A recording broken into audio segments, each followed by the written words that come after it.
오늘 말씀의 제목은 이 정도는 괜찮겠지를 거절하십시오입니다. 이 정도는 괜찮겠지, 이것을 거절하라고 말씀합니다.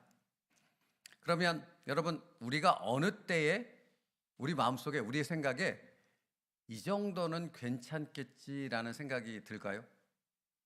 그러니까 이거는 그냥 어떤 일상의 삶 가운데 어떤 우리가 여유를 즐기고 편안함을 즐기고 그렇기 때문에 이 정도는 괜찮겠지, 어떤 삶의 여유 속에서 말하게 되는 그런 경우를 말하는 것이 아니겠지요? 이 정도는 괜찮겠지라는 부분은 어떤 경우에 우리가 생각하게 되는가? 우리의 마음속에 하나님의 뜻이 아니라 내 생각으로 가득 차 있을 때 말하게 되어지는 그것을 의미하는 것입니다. 여기 하나님의 말씀, 하나님의 뜻이 가득하면 이 정도는 괜찮겠지라는 그 판단과 그런 결정을 내릴 때 그것을 결정을 내리는 기준을 뭘로 삼는 거예요? 여기 말씀이 가득하면 하나님의 뜻을 삼는 거죠. 내가 지금 이 생각, 이 판단, 이 결정을 내릴 때 이것이 하나님이 보시기에 합당하고 옳은 것인가 하는 것에 따라서 결정을 내린다라는 것이에요. 여기 하나님의 말씀이 있으면. 그런데 여기 하나님의 말씀이 없고 여기 내 생각으로 가득 차 있으면 그런 판단을 내릴 때 기준이 누가 되는 것입니까? 하나님이 아닌 내가 되는 것. 그러니까 이 정도면 괜찮겠지라는 그 생각은 하나님이 아니라 내가 중심이 되어져서 어떤 일에 대해서 이 정도면 괜찮겠지라고 판단하는 그것을 거절해야 한다라고 말씀하고 있는 것이에요. 언뜻 이해가 안 되실 수도 있어서 성경의 예를 하나 들어볼게요. 본질적인 그 실예를 들어가기 전에 여러분, 아담과 하와가 선악과를 먹잖아요. 하와가 뱀의 유혹, 사단의 유혹을 받아서 선악과를 먹죠. 그렇죠? 근데 선악과는 누가 먹지 말라 그랬어요? 하나님. 그게 하나님의 약속이며 하나님의 말씀이잖아요. 근데 사단이 와서 하와의 마음 가운데 그 말씀을, 그 약속을 변질시키죠. 그러니까 하와의 마음 가운데 무슨 마음이 생겼어요? 먹어도 죽지 않겠구나라는 생각이 들잖아요. 그러니까 여기는 지금 하와의 마음에는 하나님의 말씀이 있는 거예요? 자기 생각으로 가득 찬 거예요? 자기 생각으로 가득 찬 거잖아요. 그러니까 하나님은 분명히 정령 죽을지니라고 말씀하셨는데 그 말씀이 안 죽을 수도 있을 것 같아, 이렇게 바뀌어진 거잖아요. 더 구체적인 예를 하나 들어볼게요. 사무엘상 15장에 보면 사울왕이 등장합니다.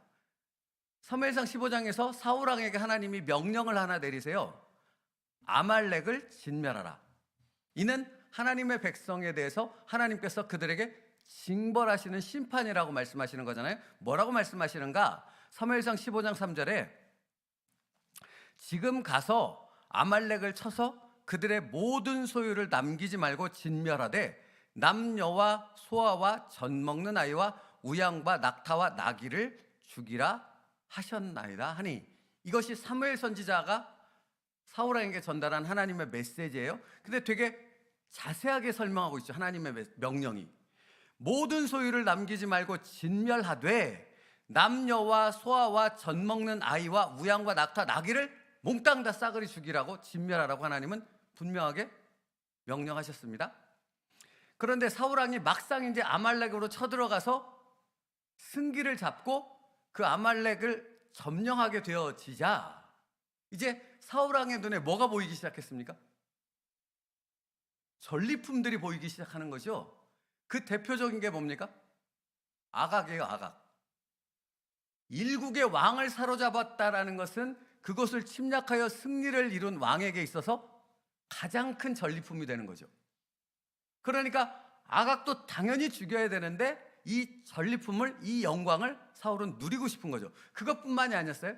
성경에 보면 사울이 아말렉을 진멸하고 이렇게 살펴보니까 살진 짐승, 그러니까 보기에도 윤택하고 이렇게 건강하고 재산적 가치가 아주 뛰어나 보이는 그런 짐승들로 가득 찬 거잖아요.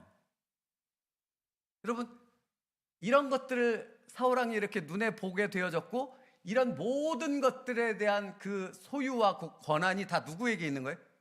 자신에게 있다는 것을 깨닫게 되어졌을 때 사무엘 선지자를 통해서 주셨던 말씀, 남녀, 노소, 짐승까지 몽땅 다 진멸하라는 하나님의 말씀은 여기서 싹 사라지는 거죠.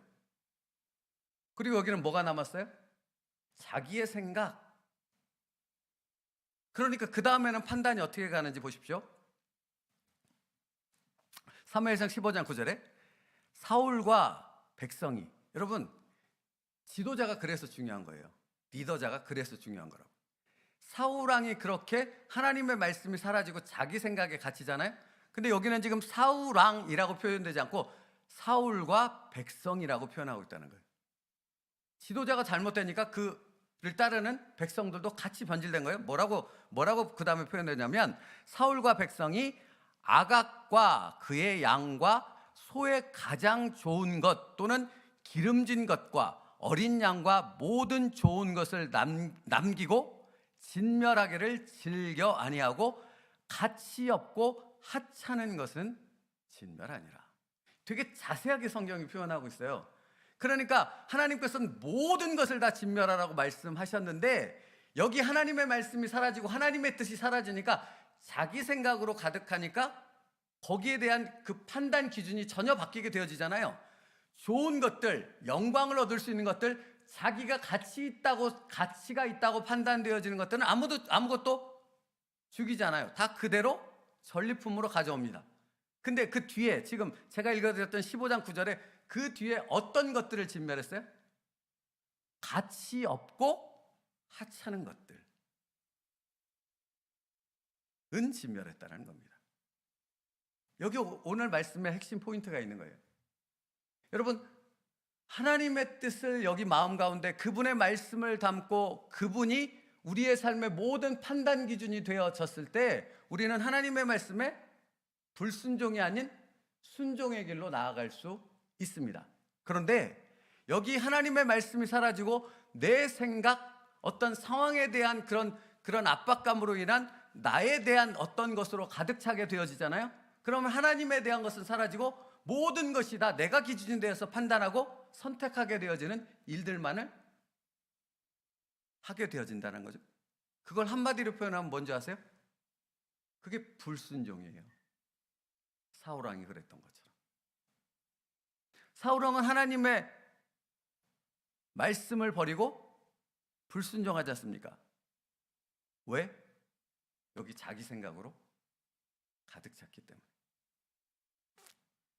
여러분, 그런데 사울왕이 그 불순종에 이르게 되어지는 그 과정을 생각해 보면 하찮은 것을 허용하게 되고 그것을 아무렇지도 않게 받아들이게 되어졌을 때 그렇게 되어진다는 것입니다. 챔버스 목사님이 그래서 이렇게 말해요. 많은 사람들이 뭔가 다른 사람에게 자랑하고 싶은 환상에 사로잡혀 있습니다. 반드시 재산과 소유물에 대한 것이 아니더라도 축복의 정신이 팔려 있습니다. 이 모든 것들은 사라질 것입니다. 여러분, 이것은 사실은 한국교회의 뼈아픈 메시지입니다. 축복을 너무나 강조했더니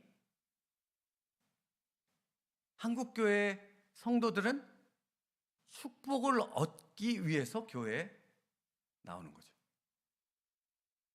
근데 여기서 문제점은 뭐예요? 축복을 주시는 분이 누구예요? 근데 하나님은 필요 없어요. 뭐만 필요해요? 축복만 필요해요. 그렇죠? 이게 변질인 거죠. 이 정도면 괜찮겠지라는 생각, 누구나 가질 수 있는 착각이고 누구나 범할 수 있는, 누구나 가질 수 있는 생각인 것이죠. 그런데 이것이 하나님이 아닌 나로 가득하게 되어졌을 때 이것이 결국은 불순종에 이르게 되어진다 하는 것을 말씀하고 있는 것이에요. 성경에 이런 예가 너무나 많습니다. 사도행전의 아나니와 삽비라를 기억하십니까? 그들이 하나님 앞에 헌금을 드리기로 결정했죠. 그렇죠? 하나님의 말씀이 있을 때. 그런데 하나님의 말씀이 사라지고 자기의 생각들로 가득하게 되어지니까 그 다음에 다른 생각이 들기 시작하죠. 아, 이거 다 드리면 우리는 뭐 먹고 살아? 아마 이런 생각들, 여러 가지 생각들이 들지 않았겠습니까? 그 다음 행한 건 뭐예요? 이렇게 원래 생각했던 것과 다르게 하나님 앞에 드리는 것. 근데 그들이 죽지 않습니까? 왜 죽습니까? 성령을 속였기 때문이라고 말합니다. 다시 말하면 그들이 그렇게 한 행동은 교회의 정결을 무너뜨리는 것이기 때문에 하나님께서 그것을, 성령께서 그것을 허용할 수 없었던 것이에요. 그러면 여러분, 이제 우리가 살펴볼 것은 어떻게 하면 이런 착각과 시험, 그러니까 이 정도면 괜찮겠지로 인해서 내 생각으로 가득 차 불순종으로 이어지지 않을 수 있는 그런 삶을 살아가는 그리스도인이 될 수 있는가? 챔버스 목사님은 그 부분에 대해서 이렇게 권면합니다. 당신이 하나님과 하나로 연합되면 삶 속에서 위대한 것들이라고 불렀던 것들에 더 이상 관심이 사라질 것입니다. 사울왕처럼 다른 것을 바라보며 그것을 전리품으로, 그것에 하나님의 말씀을 불순종하는 것을 두려워하지 않는 그런 선택을 하지 않을 것이라는 얘기예요. 그러면서 이렇게 말합니다. 당신은 주님과 연합될 준비가 되어 있습니까? 그리고 아주 중요한 얘기를 해요. 모든 것을 내려놓을 준비가 되어 있습니까? 여러분, 예수님은 우리를 구원하시기 위해서 전부를 주셨다고 말씀하셨습니다. 기억하십니까? 근데 말씀은 거기서 끝나지 않죠. 예수님은 우리를 사망에서 생명으로 옮기시기 위해서 전부를 우리에게 주셨다고 성경은 말하고 있는데, 그것으로 끝나지 않고 예수님은 우리를 향해 요구하십니다. 무엇을? 전부를 요구하십니다. 성경은 분명히 그렇게 말하고 있습니다. 모든 것을 내려놓을 준비가 되어 있습니까? 철저한 포기의 시험은 이 정도는 괜찮겠지라고 말하는 것을 거절하는 것입니다. 그러니까 여러분, 내려놓음이라는 것은 훈련을 받아도 되고 안 받아도 되고 내가 피할 수 있는 것이 아니라는 것입니다. 내려놓음의 훈련은, 전적인 포기의 훈련은 하나님 앞에서 그리스도인이라면 반드시 통과해야 되는 훈련의 과정이라고요. 아브라함도 여기에 예외이지 않았지 않습니까? 그렇죠? 우리도 예외일 수 없습니다. 그리고 이것이 분명하다라는 것은 우리는 결국 다 죽음을 맞이하게 되고 천국에 이르게 될 것 아닙니까? 맞습니까? 여러분, 그때 여러분, 우리가 이 땅의 삶을 다 끝내고 천국에 이를 때 이 땅에서 내 것이라고 생각했던 것, 어떤 것을 가지고 천국에 갈 수 있다고 성경이 말합니까? 있습니까? 없지 않습니까? 그러니까 그런 것들은 다 영원한 것이 아니라는 것이죠. 영원한 것은 무엇뿐입니까? 예수님께서 우리에게 주신 영생뿐입니다. 그러므로 여러분, 그것이 아닌 다른 것들을 다 내려놓는 철저한 포기의 시험은 하나님 앞에서 우리가 반드시 통과해야 되는 훈련의 과정이 되어진다 하는 거예요. 그래서 챔버스 목사님이 아까 말씀드렸던 것처럼 반드시 재산과 소유물에 대한 것이 아니더라도 축복의 정신이 팔려 있습니다. 이 모든 것은 사라져 버릴 것입니다 라고 말한 후에 뭐라고 덧붙이냐면, 그러나 절대로 사라질 수 없는 영광스럽고 위대한 것이 있습니다. 그것은 바로 하나님 안에 그리스도와 함께 감추어진 생명입니다 말하고 있는 것입니다. 여러분, 예수님으로부터 절대로 사라질 수 없는 영원한 생명을 선물로 받은 이들은 전부를 요구하시는 주님의 뜻 앞에 기꺼이 자기의 전부를 내어 드릴 수 있습니다. 그러나 예수님으로부터 전부를 받았다는 그 은혜의 감격이 없는 사람은 전부를 요구하신 주님의 말씀을 들었을 때 시험에 들 것이고, 그것 때문에 불순종하며 하나님을 떠나는 선택을 하게 되어질 것이라는 것이죠. 그렇게 하나님께서는 우리에게 철저한 포기와 내려놓음의 훈련을 허락하십니다. 철저한 포기의 시험은, 그 훈련은 이 정도면 괜찮겠지 하는 것을 거절할 수 있는 훈련이 되어지기 때문에 그렇습니다. 그리고 이렇게 챔버스 목사님 덧붙여요. 자신을 완전히 내려놓으면 당신은 하나님께서 나를 어떻게 하실 것인가에 대해 더 이상 생각하지 않게 됩니다. 말씀 준비하는데 이런 부분이 생각이 났어요. 여러분, 교회 생활을 저는 오래 하지 않았겠습니까? 사역자 생활도 오래 했습니다. 근데 많은 수의 사역자들과 같이 협력하여 일하다 보면 이런 생각이 들 때가 있습니다. 이렇게 어떤 물건을 이렇게 옮기라는 사역이 있다고 쳐보죠. 그러면 어떤 사람은 손가락 하나 이렇게 얹어놓고 이렇게 옮기는 척하고 있고, 또 어떤 사람은 이걸 되게 힘겹게 이것을 옮기는 작업을 합니다. 그러면 이렇게 손가락 하나 얹어 있는 사람을 바라보며 힘써서 이렇게 옮기는 사람은 시험에 들죠. 왜 나만 하는 걸 저 사람은 안 하고, 그죠? 저는 그런 시험 되게 많이 겪었거든요. 근데 여러분, 그 시험에 드는 것이 맞습니까? 안 맞습니까? 안 맞다라는 거예요. 안 맞다라는 거예요. 주님 앞에서 내게 맡겨주신 사명을 나는 감당하는 거잖아, 이게. 그죠? 그러니까 누가 손가락을 얹고 있든지 말든지 이건 전혀 상관없는 거야. 나는 지금 누구 앞에서 하는 거야, 이것을? 주님 앞에서. 이게 중요하다고요. 이 정도면 괜찮겠지라는 것이 주님 앞에서 주님이 인정하시는 것이라면 아무 문제가 없는 것인데, 내 생각에 빠져서 내 기준에 의해서 내가 이렇게 하는 판단이 되어진다면 그것은 아무리 합당해 보여도, 합리적으로 보여도 그건 하나님 앞에 옳지 못한 것이 되어진다는 것입니다. 그러니까 여러분, 우리의 삶의 모든 기준을 누구에게로 갖고 가야 돼요? 주님께로. 그때 우리는 이런 시험과 이런 불순종의 길에 빠지지 않을 수 있다는 것입니다. 근데 여러분, 이게 참 중요하지 않습니까? 여러분, 교회 생활 하다 보면 시험에 들 일이 많습니까? 적습니까? 많습니다. 근데 그 근본적인 이유는 들어가 보면 내가 기준이 되어져서 이 정도면 괜찮겠지라고 생각했는데 그것을 벗어나는 일이 생기게 되어지면 시험에 드는 거예요. 그걸 이길 수 있는 길은 뭐밖에 없어요?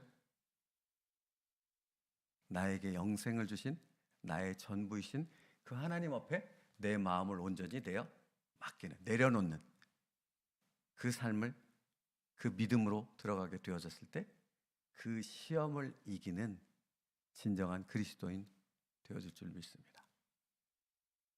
오늘도 주님만이 나의 전부임을 고백하며 하나님의 주권을 인정할 수 있는 저와 여러분 될 수 있기를 축복합니다. 여러분, 다른 방법이 없습니다. 여기에는 다른 길이 없다고요. 하나님만이 나의 모든 것의 주권자요. 그 하나님의 주권을 인정할 때 우리는 하나님 안에서 더 성장하는 하나님의 자녀가 될 수 있다라는 거예요.